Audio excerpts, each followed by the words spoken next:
Hello everyone, कैसे हो आप लोग। एक्चुअली अभी हम टेस्ट सीरीज़ नंबर 1 डिस्कस करेंगे। इससे पहले जो हमने टेस्ट सीरीज डिस्कस किया था, ठीक है, जिसमें 4 पार्ट मैंने बनाया था, वो टेस्ट सीरीज़ नंबर 2 था। बाय मिस्टेक मैंने टेस्ट सीरीज़ नंबर 1 बोला है चारों पार्ट में, ठीक है, तो उसके लिए सॉरी। अभी हम टेस्ट सीरीज़ नंबर 1 डिस्कस करेंगे, ठीक है। चलिए स्टार्ट करते हैं क्वेश्चन नंबर 1 से। क्वेश्चन नंबर 1 है, संविधान में निहित धर्म की स्वतंत्रता के संदर्भ में निम्नलिखित कथनों पर विचार कीजिए। पहला कथन दिया है, इसमें किसी भी धर्म का पालन न करने की स्वतंत्रता शामिल है। तो बिल्कुल हमारा ये स्टेटमेंट राइट है, क्योंकि हमें हमारे फंडामेंटल राइट में धर्म की स्वतंत्रता दी गई है, ठीक है, आर्टिकल 25 से लेकर 28 तक, ठीक है, जिसके तहत हम अपने मन मुताबिक किसी भी धर्म में परिवर्तन भी कर सकते हैं, किसी एक धर्म से दूसरे धर्म में, ठीक है, हमारे पास कोई रोक टोक नहीं है। हाँ, अगर ये धर्म परिवर्तन कोई बलपूर्वक किया जाता है तब उस पर हमारा देश का कानून जो है वो रोक लगाता है। इसलिए स्टेटमेंट पहला हमारा राइट है, ठीक है, पहला राइट है। दूसरा रॉन्ग है, क्योंकि इसमें ये दिया है कि सभी धर्म परिवर्तनों पर रोक लगाता है, ठीक है। तो तीसरा है, विदेशी नागरिकों के लिए उपलब्ध नहीं है, तो ऐसा बिल्कुल नहीं है। विदेशी नागरिकों के लिए ये उपलब्ध है, भारतीय और विदेशी दोनों नागरिकों के लिए उपलब्ध है, ठीक है। इसका कौन सा आंसर हमारा राइट है, कौन सा ऑप्शन, ए ऑप्शन राइट है, ठीक है। क्वेश्चन नंबर 2 देखते हैं। संविधान के अनुच्छेद 360 के तहत वित्तीय आपातकाल की घोषणा करने की शक्ति निहित है। ये सबको पता है कि हमारे ये जो पावर है वो हमारे राष्ट्रपति के पास होता है, तो ऑप्शन सी हमारा राइट है। ऑप्शन सी क्या है, राइट है। क्वेश्चन नंबर 3 देखते हैं। हाल ही में the forest of India report 2021 प्रकाशित की गई थी। इस संदर्भ में निम्नलिखित कथनों पर विचार कीजिए, ठीक है। तो इसे प्रतिवर्ष भारतीय वन सर्वेक्षण द्वारा तैयार किया जाता है, तो ये बिल्कुल गलत है। ये प्रतिवर्ष नहीं बल्कि 2 साल में एक बार होता है, ठीक है, और इसे भारतीय वन सर्वेक्षण द्वारा नहीं बल्कि पर्यावरण, वन और जलवायु परिवर्तन मंत्रालय के द्वारा जारी किया जाता है, ठीक है। इसे भारतीय वन सर्वेक्षण द्वारा तैयार किया जाता है, लेकिन जारी किसके द्वारा किया जाता है, पर्यावरण, वन और जलवायु परिवर्तन मंत्रालय के द्वारा, ठीक है। और ये क्या करता है, तो देश में जो वन है और जो गृह संसाधन है उसके आकलन के लिए, ठीक है। और दूसरा स्टेटमेंट है, तो पहला हमारा रॉन्ग है, ये सॉरी 2 वर्षों में, 1 वर्षों में नहीं बल्कि 2 वर्षों में जारी किया जाता है, 2 वर्षों में एक बार। दूसरा है, वन क्षेत्र में 10,000 वर्ग किलोमीटर से अधिक की वृद्धि हुई, तो ऐसा नहीं है। 2261 वर्ग किलोमीटर की वृद्धि हुई है, कितनी, 2261 वर्ग किलोमीटर, ठीक है। नेक्स्ट देखते हैं, ठीक है। तीसरा क्या है, विगत 2 वर्षों में वनावरण में सबसे अधिक वृद्धि मध्य प्रदेश में नहीं बल्कि कहाँ देखी गई है, तो कन्फ्यूज मत होइएगा, ये मध्य प्रदेश में नहीं बल्कि आंध्र प्रदेश में देखी गई है, ठीक है। और ये तीनों स्टेटमेंट हमारा गलत है, और इसमें पूछा आपके कथनों में से कौन सा कथन सत्य नहीं है, सही नहीं है, तो हमारा तीनों जो स्टेटमेंट रॉन्ग है, तो हमारा ऑप्शन कौन सा हो जाएगा, ऑप्शन डी हमारा राइट हो जाएगा, ठीक है। हमारा ऑप्शन डी इसका क्या है, राइट है, ठीक है। नेक्स्ट देखते हैं, क्वेश्चन नंबर 4 देखते हैं। भारतीय संसदीय प्रणाली और ब्रिटिश संसदीय प्रणाली के बीच निम्नलिखित में से कौन सी समानताएं विद्यमान है, तो पहला है संसद की सर्वोच्चता, ठीक है। दूसरा है निर्वाचित राज्य प्रमुख। तीसरा है बहुमत प्राप्त दल का शासन, ठीक है। नीचे दिए गए कूट का प्रयोग कर सही उत्तर चुनिए। हमें बताना है कौन कौन सी जो समानताएं ब्रिटिश संसदीय और भारतीय संसदीय में विद्यमान है, तो इसमें बस एक ही समानता है, ठीक है। कौन सा है, बहुमत प्राप्त दल का शासन, ठीक है, यानी तीसरा, कौन सा, केवल तीसरा, ठीक है। तो हमारा ऑप्शन इसमें केवल स्टेटमेंट 3 राइट है, यानी ऑप्शन हमारा कौन सा हो जाए, इसका केवल और केवल 3 बहुमत प्राप्त दल का जो शासन होता है वही केवल राइट है। क्वेश्चन नंबर 5 देखते हैं। नीति आयोग के निम्नलिखित पदाधिकारियों पर विचार कीजिए। पहला अध्यक्ष, दूसरा उपाध्यक्ष, तीसरा विशिष्ट आमंत्रित, चौथा है मुख्य कार्यकारी अधिकारी। उपयुक्त में से किसे प्रधानमंत्री द्वारा नियुक्त किया जाता है। हम जानते हैं कि नीति आयोग के जो अध्यक्ष होते हैं कौन होते हैं, हमारे प्राइम मिनिस्टर होते हैं, ठीक है। और जो अध्यक्ष होते हैं, अध्यक्ष की नियुक्ति कौन करता है, चलिए देखते हैं। उपाध्यक्ष की नियुक्ति कौन करता है, प्रधानमंत्री करता है। तो हमें इसमें इस क्वेश्चन में यही पूछा गया उपयुक्त में से किसी प्रधानमंत्री द्वारा नियुक्त किया जाता है, तो दूसरा है उपाध्यक्ष, उपाध्यक्ष की नियुक्ति की जाती है, ठीक है। तो विशिष्ट जो मंत्री होती है वो, और कार्यकारी मुख्य कार्यकारी अधिकारी होते हैं ये, ठीक है। ये तीनों किसके द्वारा नियुक्त किया जाता है, प्रधानमंत्री के द्वारा, ठीक है। तो हमारा जो स्टेटमेंट कौन सा तीनों दिया है, तीनों राइट हो गया। तो हमारा ऑप्शन जो है वो 2, 3, 4 यानी 1 राइट है, ठीक है, ठीक है। तो हमारा 1 क्या है, राइट है। नेक्स्ट क्वेश्चन देखते हैं। सरकार के भारतीय स्वरूप को एकात्मक प्रवृत्ति वाले संघ के रूप में वर्णित किया गया है। संविधान के निम्नलिखित में से कौन से प्रावधान इस प्रवृत्ति का समर्थन करते हैं। पहला एकल और लचीला संविधान, दूसरा अखिल भारतीय सेवाओं का प्रावधान, तीसरा केंद्र द्वारा राज्य के राज्यपाल की नियुक्ति का प्रावधान, ठीक है। तो हमारा स्टेटमेंट 1 राइट है, ठीक है। स्टेटमेंट पहला एकल और लचीला संविधान, ये भी हमारा राइट है, ठीक है, ये क्या हमारा राइट है। दूसरा जो है अखिल भारतीय सेवाओं का प्रावधान, ये भी हमारा राइट है, ठीक है। और तीसरा जो है केंद्र द्वारा राज्य के राज्यपाल की नियुक्ति, ये भी हमारा क्या है, राइट है। तो ऑप्शन हमारा देखते हैं इसमें से कौन सा तीनों में, तो तीनों क्या है, 1, 2, 3, यानी हमारा स्टेटमेंट ऑप्शन जो है 1, 2, 3 राइट है, ठीक है। नेक्स्ट क्वेश्चन देखते हैं। राष्ट्रीय जनसंख्या रजिस्टर यानी एनपीआर के संदर्भ में निम्नलिखित कथनों पर विचार कीजिए। पहला है एनपीआर में केवल नागरिक शामिल है। दूसरा है भारत के प्रत्येक सामान्य निवासी के लिए एनपीआर में पंजीकरण कराना अनिवार्य है। तीसरा है एनपीआर के लिए समर्थन 2010 में जनगणना 2011 के मकान सूचीकरण चरण के साथ आंकड़े एकत्र किए गए थे। अब इसमें बताना है कौन सा स्टेटमेंट राइट दिया। तो एनपीआर में केवल नागरिक शामिल है, ठीक है, स्टेटमेंट 1 हमारा ये कह रहा है। तो ये हमारा स्टेटमेंट बिल्कुल गलत है। क्यों गलत है, क्योंकि इसमें भारतीय नागरिकों के साथ साथ जो 6 महीने से अधिक भारतीय क्षेत्र में अगर कोई व्यक्ति रहता है, ठीक है, तो उस कोई अगर विदेशी नागरिक है, अगर 6 महीने तक हमारे भारतीय क्षेत्र में रहता है, तो उसे भी एनपीआर में शामिल किया जाएगा, ठीक है। दूसरा स्टेटमेंट है, भारत के प्रत्येक सामान्य निवासी के लिए एनपीआर में पंजीकरण कराना अनिवार्य है। तो हमारा स्टेटमेंट तो क्या है, बिल्कुल राइट है। तीसरा है, एनपीआर के लिए सर्वप्रथम 2010 में जनगणना 2011 के मकान सूचीकरण के साथ आंकड़े एकत्र किए गए थे। तो ये भी हमारा स्टेटमेंट क्या है, राइट है। तो हम देखते हैं कौन सा ऑप्शन में 2 और 3 है। ऑप्शन बी में क्या है, 2 और 3 है, ऑप्शन बी हमारा राइट है, ठीक है। नेक्स्ट क्वेश्चन है, क्वेश्चन नंबर 8। निम्नलिखित कथनों पर विचार कीजिए। पहला स्टेटमेंट है, संविधान में संशोधन करने की संसद की शक्ति पर कोई सीमा आरोपित नहीं है। दूसरा है, केवल राष्ट्रपति ही निर्धारित कर सकता है कि कोई मामला संविधान के मूल ढांचे का भाग है या नहीं, ठीक है। पहला जो स्टेटमेंट है हमारा गलत है। क्यों गलत है? क्योंकि संविधान में जो संशोधन करने की जो संसद की शक्ति है ना, वो केवल और केवल संशोधन तक ही सीमित है। मतलब उस मेरे कहने का मतलब ये है कि जो मूल ढांचा है हमारा संविधान का, ठीक है, उसमें कोई भी परिवर्तन नहीं किया जा सकता, ठीक है। तो स्टेटमेंट 1 हमारा रॉन्ग है। 2 जो है केवल राष्ट्रपति ही निर्धारित कर सकता है कि कोई मामला संविधान के मूल ढांचे का भाग है कि नहीं। तो ऐसा बिल्कुल नहीं है। ये जो पावर है हमारा वो सुप्रीम कोर्ट के पास है, ठीक है, यानी सुप्रीम कोर्ट या फिर जो भी हाई कोर्ट है, यानी हमारे न्यायालय के पास है। तो देखते हैं कौन सा जो है ऑप्शन हमारा राइट है। डी हमारा राइट है इसका, ठीक है। नेक्स्ट क्वेश्चन देखते हैं, क्वेश्चन नंबर 9। एशियाई अवसंरचना निवेश बैंक AIIB के संदर्भ में निम्नलिखित कथनों पर विचार कीजिए। पहला है, भारत इस बैंक का दूसरा सबसे बड़ा शेयरधारक है। दूसरा, संयुक्त राज्य अमेरिका और जापान दोनों इसके सदस्य नहीं। तो एशिया अवसंरचना निवेश बैंक जो है, ठीक है, उसमें चीन जो है सबसे बड़ा शेयरधारक है, ठीक है। और दूसरा जो है वो हमारा भारत है। तो स्टेटमेंट 1 हमारा बिल्कुल राइट है, ठीक है। और दूसरा जो दिया है, संयुक्त राज्य अमेरिका और जापान दोनों इसके सदस्य नहीं है, ठीक है। तो ये भी बिल्कुल राइट है, दोनों इसके सदस्य क्या है, नहीं है। ये भी हमारा राइट है, ठीक है। और साथ ही साथ हाल ही में जो है RBI के जो पूर्व गवर्नर उर्जित पटेल हैं, ठीक है, उनको एशियाई अवसंरचना निवेश बैंक का उपाध्यक्ष चुना गया है, ठीक है। और इसकी स्थापना जो है वो 2015 में की गई थी बीजिंग में। और इसका मुख्यालय जो है, इसका मुख्यालय कहाँ है, बीजिंग चीन में है, ठीक है। तो दोनों स्टेटमेंट हमारा राइट है। ऑप्शन कौन सा राइट है, ए और बी दोनों, सी, ठीक है। नेक्स्ट क्वेश्चन, क्वेश्चन नंबर 10 देखते हैं। निम्नलिखित में से कौन सी लोकतंत्र की कमी या कमियां हो सकती हैं? पहला है, लोकतंत्र में नेता बदलते रहते हैं जिससे अस्थिरता उत्पन्न हो सकती है। दूसरा है, लोकतंत्र भ्रष्टाचार को जन्म दे सकता है क्योंकि यह चुनावी प्रतिस्पर्धा पर आधारित है। तीसरा, लोकतंत्र में उग्र या गैर जिम्मेदार निर्णय की संभावना बढ़ जाती है। नीचे दिए गए कूट का प्रयोग कर सही उत्तर चुनिए, ठीक है। तो देखते हैं कौन कौन सा राइट है। तो स्टेटमेंट 1 जो है क्या कह रहा है, लोकतंत्र की कमियाँ, ठीक है, लोकतंत्र में नेता बदलते रहते हैं जिससे अस्थिरता बनी रहती है, बिल्कुल सही, ठीक है। दूसरा है, लोकतंत्र में भ्रष्टाचार को जन्म दे सकता है क्योंकि चुनावी प्रतिस्पर्धा पर आधारित है, बिल्कुल सही, ठीक है। चुनाव में बहुत लोग जो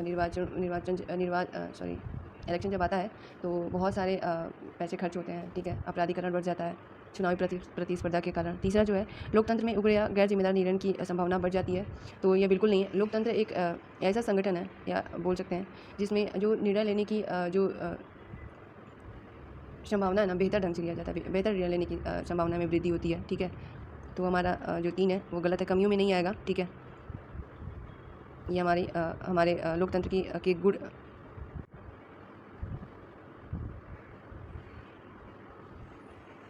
ठीक है, नेक्स्ट क्वेश्चन देखते हैं, क्वेश्चन नंबर 11। मूल अधिकारों के संदर्भ में निम्नलिखित कथनों में से कौन सा सही है? पहला, वे अनुउल्लंघनीय प्रकृति के हैं और उनमें संशोधन नहीं किया जा सकता है। दूसरा है, वे राज्य और निजी व्यक्ति दोनों की कार्रवाइयों के विरुद्ध उपलब्ध हैं। तीसरा है, वे कार्यपालिका और विधायिका दोनों की निरंकुशता पर नियंत्रण के रूप में कार्य करते हैं, ठीक है। तो देखते हैं मूल अधिकार के संदर्भ में हमारा मूल अधिकार क्या है, किस आर्टिकल के तहत आता है, ठीक है, बताओ आप लोग। तो मूल अधिकार जो है, ठीक है, वो संविधान संशोधन के माध्यम से उसमें एक सीमा तक संशोधन किया जा सकता है, ठीक है। और वो सीमा क्या है कि जिस सीमा तक संविधान जो हमारा संविधान है उसके मूल ढांचे का उल्लंघन न हो, ठीक है। तो इस प्रकार ये क्या है, मूल अधिकार जो है अनुउल्लंघनीय नहीं है, ठीक है। तो स्टेटमेंट 1 हमारा राइट है, सॉरी 1 हमारा रॉन्ग है, ठीक है। 1 हमारा क्या है, रॉन्ग है। दूसरा है, वे राज्य और निजी व्यक्ति दोनों की कार्रवाइयों के विरुद्ध उपलब्ध है, तो बिल्कुल राइट है, ठीक है। तीसरा, वे कार्यपालिका और विधायिका दोनों की निरंकुशता पर नियंत्रण लगाने का काम करते हैं, बिल्कुल राइट है, ठीक है। तो हमारा स्टेटमेंट 2 और 3 राइट है। देखते हैं कौन सा ऑप्शन राइट है। ऑप्शन सी जो है हमारा बिल्कुल राइट है, ठीक है। नेक्स्ट क्वेश्चन देखते हैं, क्वेश्चन नंबर 12 है, मूल कर्तव्यों के संदर्भ में निम्नलिखित कथनों में से कौन सा सही है? पहला है, इनका उपयोग न्यायालय द्वारा किसी विधि की संवैधानिकता को निर्धारित करने हेतु किया जाता है। तो ये बिल्कुल सही है, ठीक है। 1992 में सुप्रीम कोर्ट ने ये कहा था कि मूल कर्तव्यों का उपयोग जो है किसी कानून की संवैधानिकता को निर्धारित करने में किया जाएगा। तो हमारा स्टेटमेंट 1 राइट है, ठीक है।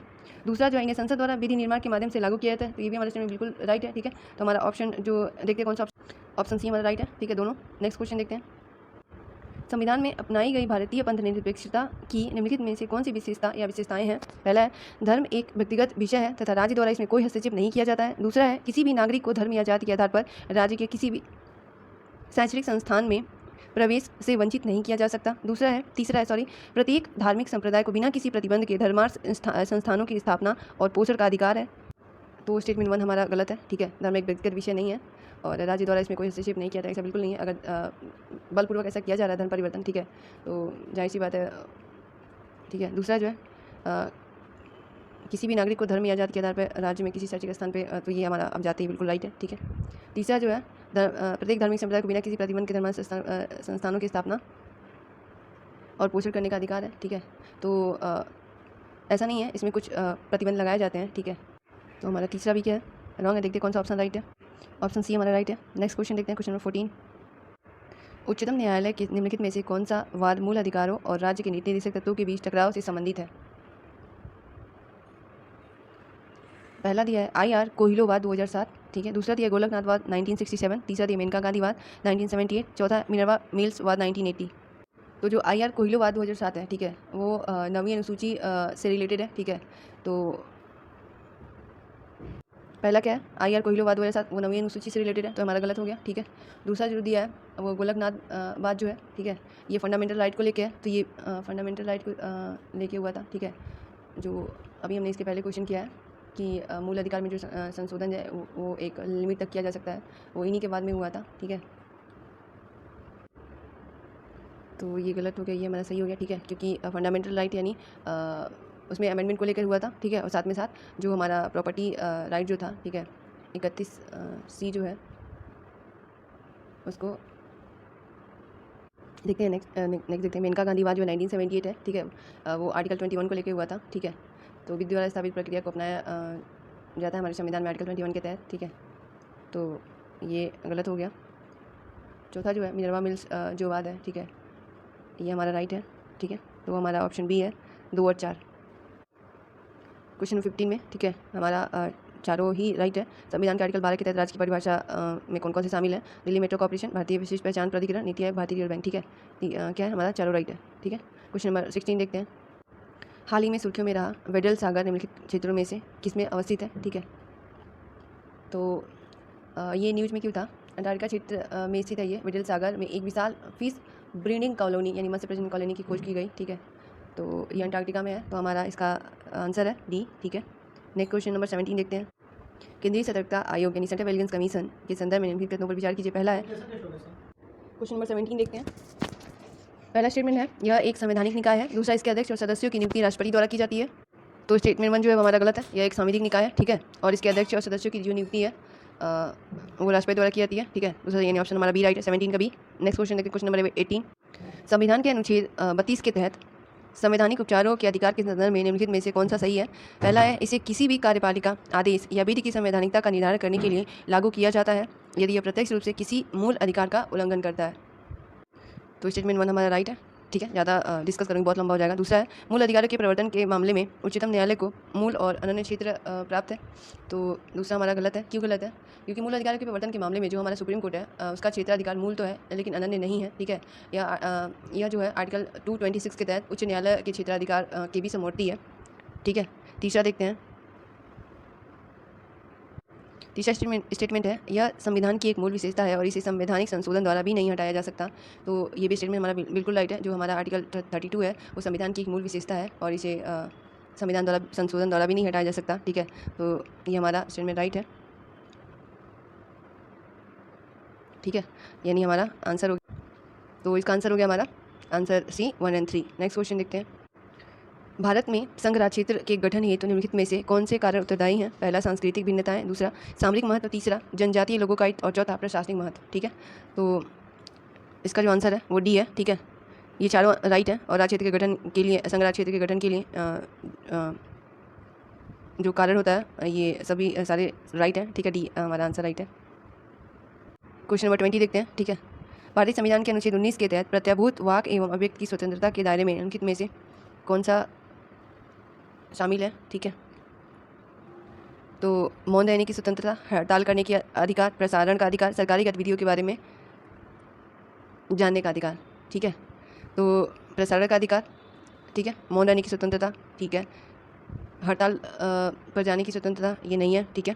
प्रसारण का अधिकार बिल्कुल है। चौथा है सरकारी गतिविधियों के बारे में जानने का अधिकार, ठीक है, ये भी सही है, ठीक है। तो हमारा स्टेटमेंट 1, 3, 4 यानी ऑप्शन बी क्या है, सॉरी ऑप्शन ए हमारा क्या है, राइट है। क्वेश्चन नंबर 20 का 20 का, ठीक है। क्वेश्चन नंबर 21 देखते हैं। राष्ट्रीय बाल अधिकार संरक्षण आयोग के संदर्भ में निम्नलिखित कथनों पर विचार कीजिए। पहला है, यह बाल श्रम निषेध और विनियमन अधिनियम 1986 के तहत गठित एक संवैधानिक निकाय है, ठीक है। तो इसका गठन जो है जो यह बाल श्रम अधिनियम 1986 नहीं बल्कि 2005 है, ठीक है। ये क्या है, ये 2005 है, ठीक है। तो ये हमारा गलत है। दूसरा है, इसे निःशुल्क और अनिवार्य बाल शिक्षा का अधिकार यानी आरटीई अधिनियम के प्रावधानों की निगरानी के लिए एक एजेंसी के रूप में नामित किया गया है, तो बिल्कुल राइट है, ठीक है। तो 21 का देखते हैं कौन से ऑप्शन में केवल 2 दिया है, तो ऑप्शन बी हमारा इसका राइट है। नेक्स्ट क्वेश्चन देखते हैं, ठीक है। क्वेश्चन नंबर 23 देखते हैं। भारतीय संविधान से संबंधित उदारवाद के विचार के संदर्भ में निम्नलिखित कथनों पर विचार कीजिए। पहला है, भारतीय उदारवाद समुदाय के अधिकारों पर व्यक्तियों के अधिकारों को प्रधानता देता है, ठीक है। सॉरी, क्वेश्चन नंबर 22 देखते हैं, हम 22 छोड़ के आगे बढ़ गए हम लोग, ठीक है। क्वेश्चन नंबर 22 देखते हैं। परख पोर्टल के संदर्भ में निम्नलिखित कथनों पर विचार कीजिए, ठीक है। पहला है, यह स्कूलों में छात्रों और शिक्षकों दोनों के लिए आकलन करेगा, ठीक है, तो बिल्कुल राइट है। दूसरा, इसे अखिल भारतीय तकनीकी शिक्षा परिषद के द्वारा लॉन्च किया गया, ये भी राइट है, ठीक है। जो परख है वो समग्र विकास के लिए कार्य प्रदर्शन आकलन समीक्षा और ज्ञान का विश्लेषण करेगा, ठीक है। यह उच्च शिक्षा संस्थानों और स्कूलों के छात्रों और संकाय सदस्य दोनों का आकलन करेगा, ठीक है। तो हमारा दोनों स्टेटमेंट राइट, तो ऑप्शन हमारा सी जो है वो राइट है, 1 और 2 दोनों, ठीक है। नेक्स्ट क्वेश्चन देखते, क्वेश्चन नंबर 23। भारतीय संविधान से संबंधित उदारवाद के विचार के संदर्भ में निम्नलिखित कथनों पर विचार कीजिए। पहला, भारतीय उदारवाद समुदाय के अधिकारों पर व्यक्तियों के अधिकारों को प्रधानता देता है। दूसरा, संविधान में अनुसूचित जाति अनुसूचित जनजाति समुदाय के लिए आरक्षण का प्रावधान भारतीय उदारवाद का एक उदाहरण है, तो स्टेटमेंट 1 हमारा गलत है, ठीक है। भारतीय उदारवाद शास्त्रीय या पश्चिमी उदारवाद से भिन्न है। शास्त्रीय उदारवाद व्यक्तिगत स्वतंत्रता को अधिक महत्व देता है, ठीक है। और भारत में एक व्यक्ति अपनी पहचान उस संविधान से करता है जिससे वह संबंधित होता है, इसलिए जो भारतीय उदारवाद है सामाजिक न्याय और सामुदायिक मूल्यों की मांगों पर व्यक्तियों के अधिकारों को प्रधानता देता है, ठीक है। तो पहला हमारा रॉन्ग है, दूसरा हमारा राइट है, ठीक है। संविधान में जो है सामाजिक न्याय तो वंचित वर्गों की मांगों को पूरा करने के लिए आरक्षण का प्रदान भारतीय उदारवाद के विचारों को दर्शाता है, ठीक है। तो इसका हमारा केवल 2 राइट है, ठीक है। नेक्स्ट क्वेश्चन देखते हैं, क्वेश्चन नंबर 24। राष्ट्रीय मानवाधिकार आयोग द्वारा निम्नलिखित में से कौन से विषय उठाया या उठाए जा सकते हैं, सकता है सकते हैं, ठीक है। पहला, हाथ से मैला ढोने की समस्या। दूसरा, अनधिसूचित और विमुक्त जनजातियों द्वारा सामना की जाने वाली समस्याएं। तीसरा, स्वास्थ्य के अधिकार से संबंधित मामले, ठीक है। तो देखते हैं, तो हाथ से मैला ढोने की प्रथा का उन्मूलन बिल्कुल राइट है, ठीक है। अनधिसूचित और घुमंतू जनजातियों के लिए, ठीक है, ये भी हमारा राइट है। स्वास्थ्य के अधिकार से संबंधित मामले, तो ये भी हमारा राइट है, ठीक है। इसमें और भी बहुत सारे हैं, जैसे HIV एड्स हो गया, संक्रमित व्यक्तियों के अधिकार, दलितों से संबंधित हो गया, विकलांग व्यक्तियों से रिलेटेड हो गया, ठीक है। महिलाओं और बच्चों का जो अवैध व्यापार से रिलेटेड हो गया, भोजन का अधिकार, बाल अधिकार, ठीक है। तो बंधुआ मजदूरी का उन्मूलन, तो बहुत सारा है, ठीक है। तो 3 स्टेटमेंट राइट, 24 का कौन सा, सी राइट है, ठीक है। नेक्स्ट क्वेश्चन देखते हैं 25। World employment and social outlook report traders 2022 को प्रकाशित किया गया था अंतर्राष्ट्रीय श्रम संगठन द्वारा, ठीक है। इसका भी आंसर राइट है। क्वेश्चन नंबर 26 देखते हैं। निर्वाचन आयोग के संदर्भ में निम्नलिखित कथनों पर विचार कीजिए। पहला, अनुच्छेद 324 के तहत सेवा की शर्तें व पदावधि को निर्धारित किया जाता है। दूसरा, निर्वाचन आयोग में चर्चा किए जाने वाले मामलों पर मुख्य निर्वाचन आयुक्त वीटो पावर का प्रयोग कर सकते हैं, ठीक है। तो पहला है, आर्टिकल 324 के तहत जो है भारत के निर्वाचन आयोग को लोकसभा और राज्यसभा विधानसभाओं के चुनाव का अधीक्षण और निर्देशन और नियंत्रण का अधिकार प्राप्त है, ठीक है। और जो निर्वाचन आयोग होता है, ठीक है, उनकी जो सेवा या पदावधि होती है वो राष्ट्रपति के द्वारा निर्धारित होती है, ठीक है। तो पहला स्टेटमेंट हमारा क्या है, रॉन्ग है। दूसरा है, निर्वाचन आयोग में चर्चा किए जाने वाले मामलों पर मुख्य निर्वाचन आयुक्त वीटो पावर का प्रयोग कर सकते हैं। तो वीटो का पावर नहीं बल्कि क्या होता है, बहुमत के आधार पर होता है, ठीक है। आपस में क्या होता है, मत डाले जाते हैं, ठीक है। और जो बहुमत के आधार पर इनका निर्णय लिया जाता है, तो ये भी क्या है, गलत है, ये भी गलत है, ठीक है। 3 देखते हैं, कुछ स्टेटमेंट 3 दिया है चीफ इलेक्शन कमीशन जो है राष्ट्रपति के प्रसाद पर्यत पद धारण नहीं करता। तो बिल्कुल राइट है, ठीक है। ये भी हमारा क्या है, राइट है, ठीक है। तो पहला दूसरा हमारा क्या था, गलत था, तीसरा हमारा राइट है। तो ऑप्शन बी हमारा राइट है, ऑप्शन बी, ठीक है। नेक्स्ट क्वेश्चन देखते हैं। क्वेश्चन नंबर 27, निम्नलिखित पर विचार कीजिए। पहला राष्ट्रपति शासन, दूसरा राष्ट्रीय आपातकाल, तीसरा सैनिक शासन। उपयुक्त में से किन विशेष परिस्थिति या परिस्थितियों का भारतीय नागरिकों के मौलिक अधिकारों पर प्रभाव पड़ता है, ठीक है। तो राष्ट्रपति शासन का मौलिक अधिकार पर कोई प्रभाव नहीं पड़ता है, ठीक है, इसका कोई प्रभाव नहीं पड़ता है, ठीक है। राष्ट्रीय आपातकाल और सैनिक आपातकाल पे प्रभाव पड़ता है। राष्ट्रीय आपातकाल हो गया और सैनिक आपातकाल, ठीक है। इन दोनों स्थितियों में जो है वो क्या होता है, फंडामेंटल राइट जो है वो उस पर प्रभाव पड़ता है, ठीक है। तो स्टेटमेंट 2 एंड 3, ठीक है। नेक्स्ट क्वेश्चन देखते हैं। क्वेश्चन नंबर 28, निम्नलिखित में से कौन से निदेशक सिद्धांत 42वें संविधान संशोधन द्वारा जोड़े गए थे। पहला है बच्चों के स्वास्थ्य विकास के लिए अवसर सुरक्षित करना, ठीक है। तो ये आर्टिकल 39 के तहत आता है, ठीक है, पहला। और ये 42वें संविधान संशोधन अधिनियम 1976 के तहत जोड़ा गया था, ठीक है। दूसरा देखते हैं, सामान्य न्याय को बढ़ावा देना और गरीबों को निःशुल्क विधिक सहायता प्राप्त करना।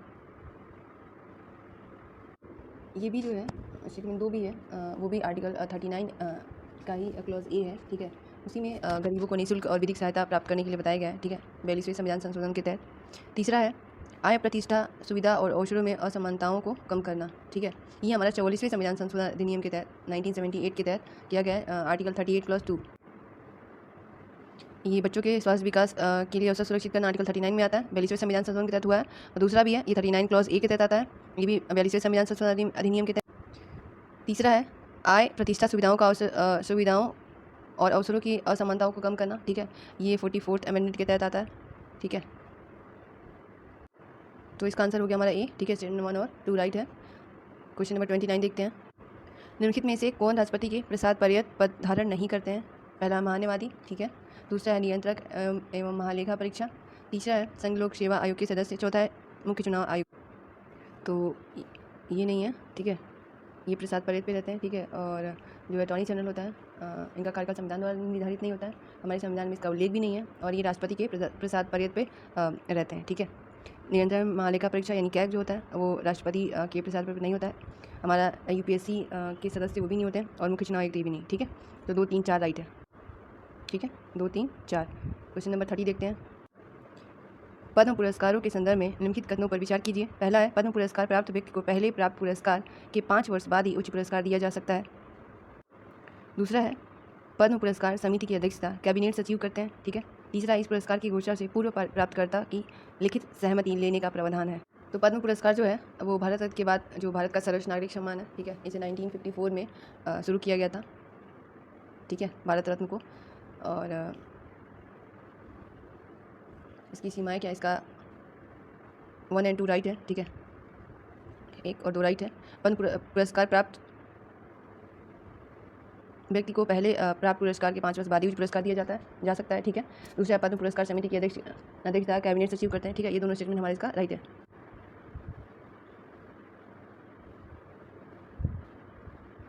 वन एंड 2 राइट है, ठीक है। नेक्स्ट क्वेश्चन देखते हैं। निम्नलिखित युग्मों पर विचार कीजिए। पहला संवैधानिक प्रावधान और उसके स्रोत देश, ठीक है। मूल अधिकार कहाँ से लिया गया है, तो इसमें दिया है फ्रांस से। मूल अधिकार हमारा अमेरिका से लिया गया है, ठीक है। और राजकीय नीति निदेशक तत्व आयरलैंड से लिया गया है, तो ये हमारा गलत है, ये हमारा सही है, ठीक है। सरकार का कैबिनेट जो स्वरूप है वो कहाँ से लिया गया है, और तीसरा दिया है सरकार का कैबिनेट स्वरूप ब्रिटिश से, ठीक है। 2 और 3 राइट है। तो स्टेटमेंट हमारा ऑप्शन हमारा 2 और 3 राइट है, ठीक है। पहला हमारा गलत है क्योंकि फंडामेंटल राइट जो है अमेरिका से लिया गया है, ठीक है। क्वेश्चन नंबर 32 देखते हैं। राज्य निर्वाचन आयोग के संदर्भ में निम्नलिखित कदमों पर विचार कीजिए। पहला है इसे 73वें संविधान संशोधन के तहत पंचायतों के चुनावों के संचालन का अधिकार दिया गया है।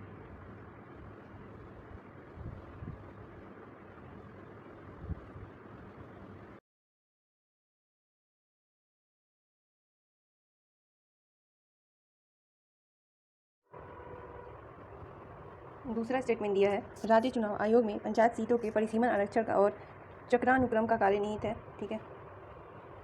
तो पहला स्टेटमेंट हमारा राइट है। 73वें संविधान संशोधन के तहत पंचायतों के चुनावों के संचालन का अधिकार दिया गया, ठीक है। स्टेटमेंट 2 जो है राज्य चुनाव आयोग में पंचायत सीटों के परिसीमन, आरक्षण, चक्रानुक्रम, ये भी हमारा स्टेटमेंट राइट है, ठीक है। स्टेटमेंट 3 देखते हैं क्या है।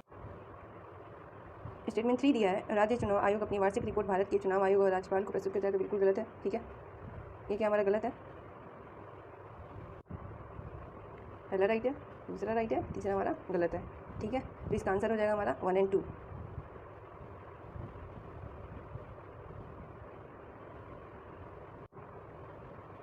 One and two. ठीक है, नेक्स्ट क्वेश्चन देखते हैं। ठीक है, क्वेश्चन नंबर 33, निम्नलिखित युग्मों पर विचार कीजिए। राष्ट्रीय अल्पसंख्यक आयोग जो है वो सामाजिक न्याय और अधिकारिता मंत्रालय के अंतर्गत आता है। ठीक है, तो ये बिल्कुल गलत है, ये अल्पसंख्यक कार्य मंत्रालय के अंतर्गत आता है। ठीक है, दूसरा है राष्ट्रीय महिला आयोग महिला एवं बाल विकास मंत्रालय के अंतर्गत आता है, तो ये बिल्कुल राइट है। ठीक है, तीसरा दिया है राष्ट्रीय अनुसूचित जनजाति आयोग जनजातीय मामलों के मंत्रालय के अंतर्गत आता है, तो हमारा तीसरा भी क्या है, राइट है। ठीक है, तो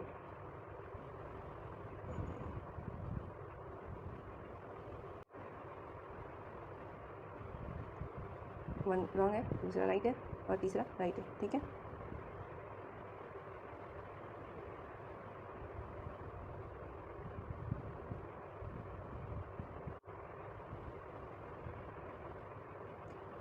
हमारा क्वेश्चन नंबर 33 का आंसर है सी। ठीक है, क्वेश्चन नंबर 34 देखते हैं। वित्त आयोग के संदर्भ में निम्नलिखित कथनों पर विचार कीजिए। पहला है, यह एक अर्ध न्यायिक निकाय है। ठीक है, दूसरा है, इसके सदस्य 5 वर्ष या 65 वर्ष की आयु तक पद पर धारण रहते हैं। ठीक है, तो पहला स्टेटमेंट हमारा राइट दिया है। ठीक है, जो वित्त आयोग है, दूसरा स्टेटमेंट है इसके सदस्य 5 वर्ष या 65 वर्ष की आयु तक पद धारण करते हैं, तो ऐसा नहीं है। इसमें एक अध्यक्ष और 4 सदस्य होते हैं। ठीक है, जो राष्ट्रपति द्वारा नियुक्त होते हैं और राष्ट्रपति द्वारा ही निर्धारित की गई अवधि तक पद पर धारण रहते हैं। ठीक है, तो ये गलत हो गया।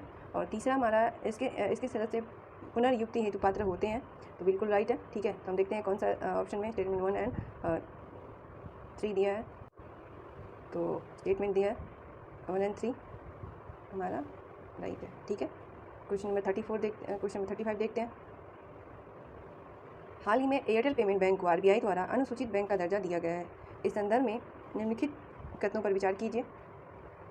पहला है, प्रत्येक अनुसूचित बैंक क्षमाशोधन गृह का सदस्य बनने के पात्र है। ठीक है, दूसरा है, भुगतान बैंक डेबिट और एटीएम कार्ड मुहैया करा सकते हैं। तीसरा है, भुगतान बैंक की जमा सीमा प्रति व्यक्ति 1 लाख रुपए है। ठीक है, इन तीनों से देखते हैं कौन कौन सा स्टेटमेंट हमारा राइट है। तो स्टेटमेंट 1 जो है हमारा बिल्कुल राइट है। ठीक है, प्रत्येक अनुसूचित बैंक समाशोधन गृह का सदस्य बनने के पात्र होता है। ठीक है, स्टेटमेंट जो 3 है, भुगतान बैंक की जमा सीमा प्रति व्यक्ति जो है वो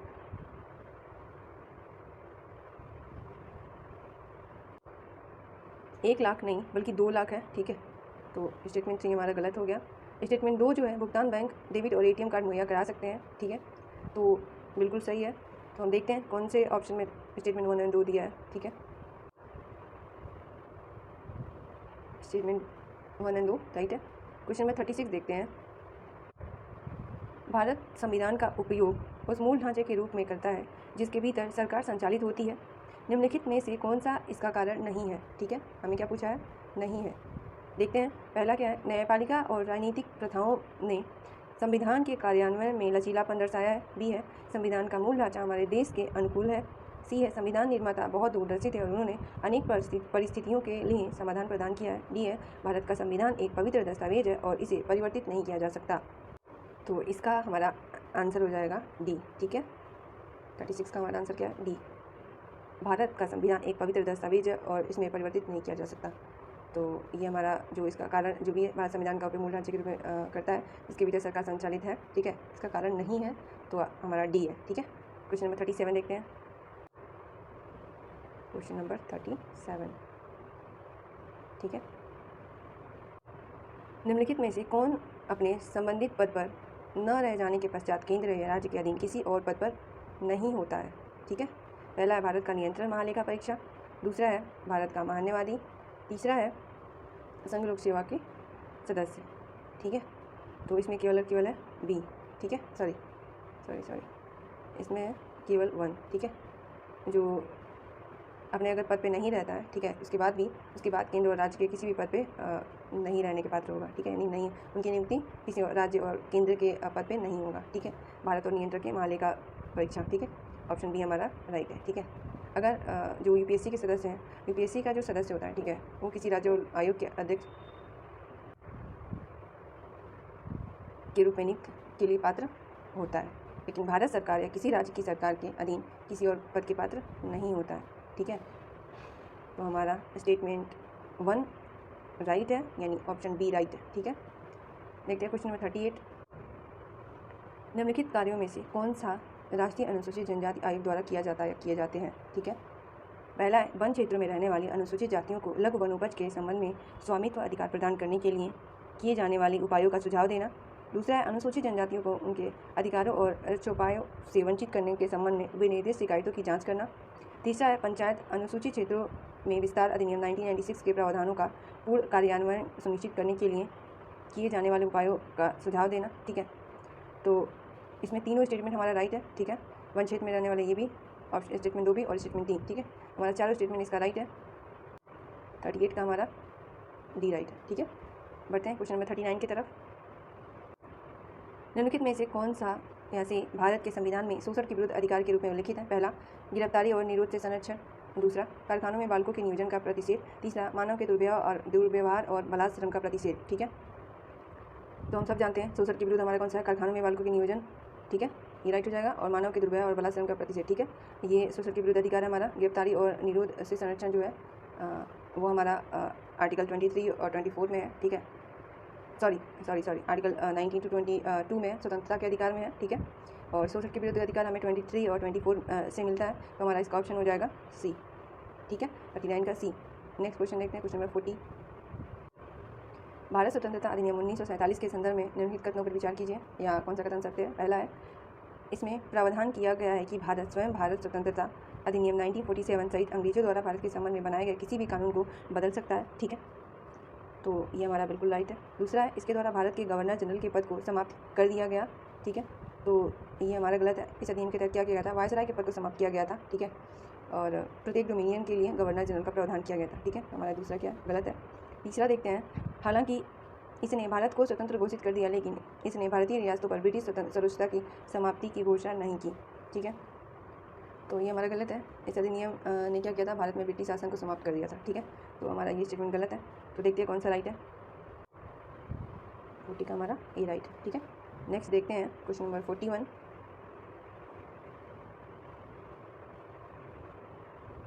यदि कोई विदेशी राज्य क्षेत्र भारत का भाग बन जाता है तो यह निर्दिष्ट करने की शक्ति की उस विदेशी राज्य क्षेत्र के लोग भारत के नागरिक होंगे, किसमें निहित है? ठीक है, ए राष्ट्रीय मानवाधिकार आयोग, बी उच्चतम न्यायालय में, सी केंद्र सरकार और डी संसद में। तो इसका आंसर है सी, केंद्र सरकार में, ठीक है। यदि कोई विदेशी राज्य क्षेत्र भारत का भाग बन जाता है तो भारत सरकार उस राज्य क्षेत्र के लोगों में से ऐसे व्यक्ति को निर्दिष्ट करती है जो भारत के नागरिक होंगे, ठीक है, तो हमारा केंद्र सरकार इसमें राइट है, ठीक है, केंद्र सरकार 41 का केंद्र सरकार, ठीक है। आगे बढ़ते हैं क्वेश्चन नंबर 42 की तरफ। अनुच्छेद 17 अस्पृश्यता का उन्मूलन के संदर्भ में निम्नलिखित कथनों पर विचार में कौन सा कथन सही है? पहला है, यह अस्पृश्यता और किसी भी रूप में उसके आचरण का उन्मूलन करता है। दूसरा है, अनुच्छेद 17 में अस्पृश्यता को परिभाषित किया गया है। तीसरा है, यह अधिकार केवल राज्य के विरुद्ध उपलब्ध है। चौथा है, इसे सिविल अधिकार संरक्षण अधिनियम 1955 द्वारा लागू किया गया। तो स्टेटमेंट 1 जो है हमारा बिल्कुल राइट है, ठीक है। यह आर्टिकल 17 में अस्पृश्यता के अंत के बारे में हमें राइट्स है, ठीक है। दूसरा जो है वो हमारा बिल्कुल गलत है। क्यों गलत है? क्योंकि अस्पृश्यता को हमारे संविधान में परिभाषित ही नहीं किया गया, ठीक है। और न्यायपालिका ने जो भी केस आए, ठीक है, उसके आधार पर इसके अर्थ को बताया है। तीसरा जो है वो भी हमारा तीसरा गलत है, क्योंकि यह निजी राज्य और निजी इसमें दिया केवल राज्य के विरुद्ध, तो केवल और केवल राज्य के विरुद्ध नहीं बल्कि निजी व्यक्तियों और राज्य दोनों के विरुद्ध जो है वो अधिकार उपलब्ध है, ठीक है, सिविल अधिकार संरक्षण अधिनियम 1955 के तहत, ठीक है। तो ये हमारा चौथा जो है बिल्कुल राइट है। तो 1 और 4 हमारा राइट है, ठीक है, ठीक है। तो हमारा ऑप्शन इसमें बी राइट है, 1 और 4, ठीक है। अगला क्वेश्चन देखते हैं, क्वेश्चन नंबर 43, ठीक है। प्रायः सुर्खियों में रहने वाला डार्क जीनोम संदर्भित है। पहला ए है, डीएनए के उन भागों को जिनके बारे में हमें न्यूनतम जानकारी है और जिनके जैविक कार्यों के बारे में अधिक जानकारी नहीं है। बी, कठोर वातावरण जैसे समुद्र के नीचे उच्च दाब की स्थितियों में रहने वाले सूक्ष्म जीवों के डीएनए को। सी है, डीएनए के उन अनुक्रमों को जिन्हें आनुवंशिक अभियांत्रिकी के द्वारा बदला जाता है। डी है जानवरों से संरक्षित शवों में पाए गए अप्रभावित डीएनए। तो इसका आंसर हमारा ए है। ठीक है, डीएनए के उन भागों को जिनके बारे में हमें न्यूनतम जानकारी है और जिनके जैविक कार्यों के बारे में अधिक जानकारी नहीं है। ठीक है, ऐसा पारंपरिक रूप से जो जीन के रूप में परिभाषित क्षेत्रों के बाहर के इन डीएनए को डार्क जीनोम के रूप में जाना जाता है। ठीक है, तो इसका 43 का हमारा आंसर ए है। नेक्स्ट क्वेश्चन देखते हैं 44।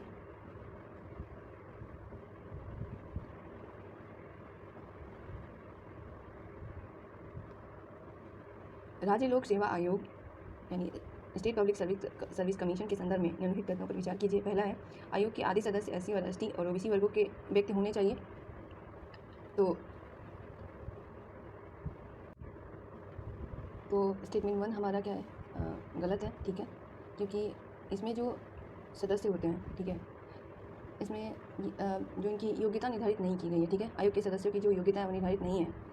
इसमें बस इतना ही कहा गया कि इसमें जो आधे सदस्य होंगे वो ऐसे व्यक्ति होंगे जो भारत सरकार या किसी राज्य सरकार के कम से कम 10 वर्षों तक उन्होंने कार्य किया हो। ठीक है, और दूसरा स्टेटमेंट है, सदस्यों को संबंधित राज्य के राज्यपाल द्वारा हटाया जा सकता है। ठीक है, तो ऐसा नहीं है।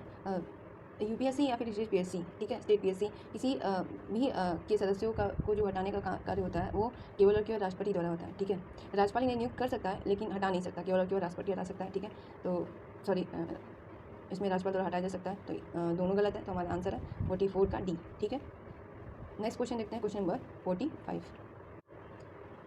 45 है, निम्नलिखित में से कौन से आयोग समिति ने भाषा को राज्यों के पुनर्गठन के मानदंड के रूप में स्वीकार किया था? धारा आयोग, जेवीपी समिति, फजल अली आयोग। ठीक है, तो धारा और जेवीपी जो समिति थे दोनों ने राज्यों का पुनर्गठन भाषाई आधार पर खारिज कर दिया था। ठीक है, ये नहीं। ठीक है, फजल अली आयोग ने क्या किया था, भाषा को राज्यों के पुनर्गठन को एक मानदंड के रूप में स्वीकार कर लिया था। ठीक है, तो सी हमारा राइट है, यानी ऑप्शन सी इज राइट। ठीक है, 45 का सी।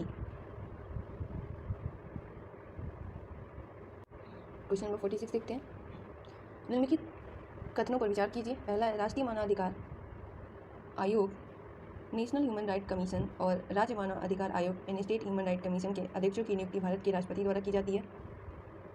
ठीक है, दूसरा दिया है कि नेशनल ह्यूमन राइट कमीशन और स्टेट ह्यूमन राइट कमीशन के अध्यक्षों को केवल भारत के राष्ट्रपति के द्वारा पद से हटाया जा सकता है। ठीक है, तो पहला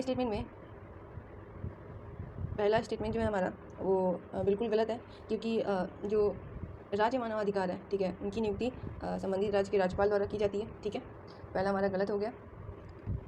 दूसरा जो है वो बिल्कुल सही है, इन्हें केवल और केवल राष्ट्रपति के द्वारा ही पद से हटाया जा सकता है। ठीक है, 46 का हमारा बी राइट है। ठीक है,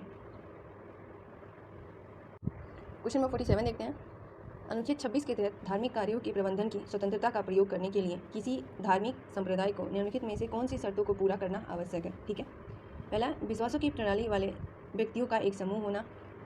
ठीक है, बिल्कुल राइट है, एक संगठन होना चाहिए। ठीक है, दूसरा है, सामान्य संगठन वाला एक समूह होना चाहिए। बिल्कुल राइट है। ठीक है, तीसरा है, समूह का एक विशिष्ट नाम होना चाहिए। बिल्कुल राइट है। ठीक है, समूह का अपना एक धार्मिक पाठ्य होना चाहिए। ठीक है, तो ये हमारा बिल्कुल गलत है। पांचवा है, अलग सिद्धांत का उपदेश देने वाला एक नेता होना चाहिए। बिल्कुल नहीं। ठीक है, हमारा आंसर है ए, 1 2 3 हमारा राइट है। ठीक है, नेक्स्ट क्वेश्चन देखते हैं, क्वेश्चन नंबर 48,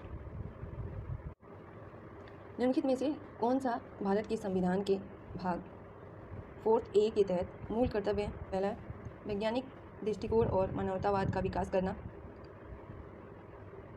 ठीक है, तो ये हमारा बिल्कुल सही है। उद्योगों के प्रबंधन में कर्मकारों की भागीदारी को प्रोत्साहन करना। ठीक है, तो ये राज्य के नीति निदेशक जो तत्व है उसका है ये मूल कर्तव्य नहीं है। ठीक है, सॉरी, करों का भुगतान करना मूल कर्तव्य नहीं है, और मतदान करना भी हमारा मूल कर्तव्य के तहत नहीं आता है। ठीक है, तो हमारा स्टेटमेंट की ये दूसरा भी गलत हो गया, तीसरा भी गलत हो गया, चौथा भी गलत हो गया, हमारा केवल और केवल ए राइट है।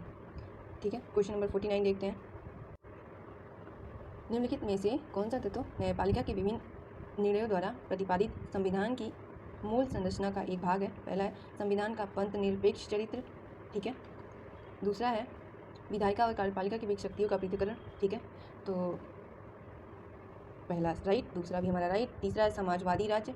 ठीक है, तो बिल्कुल नहीं, समाजवादी राज्य हमारे संविधान के मूल में नहीं है। ठीक है, और चौथा है, तर्कसंगत तर्क संगतता का सिद्धांत, तो हमारे ये 14 राइट है। ठीक है, तो देखते हैं। तो आंसर है हमारा 1, 2 एंड 4, ऑप्शन डी। ठीक है, क्वेश्चन नंबर 50 देखते हैं। निम्नलिखित में से कौन सा से हित समूहों और जन आंदोलनों दोनों के लिए समान है? पहला है, दोनों चुनावी प्रतिस्पर्धा के प्रत्यक्ष रूप में भाग लिए बिना राजनीति को प्रभावित करने का प्रयास करते हैं। ठीक है, तो हमारा बिल्कुल राइट है।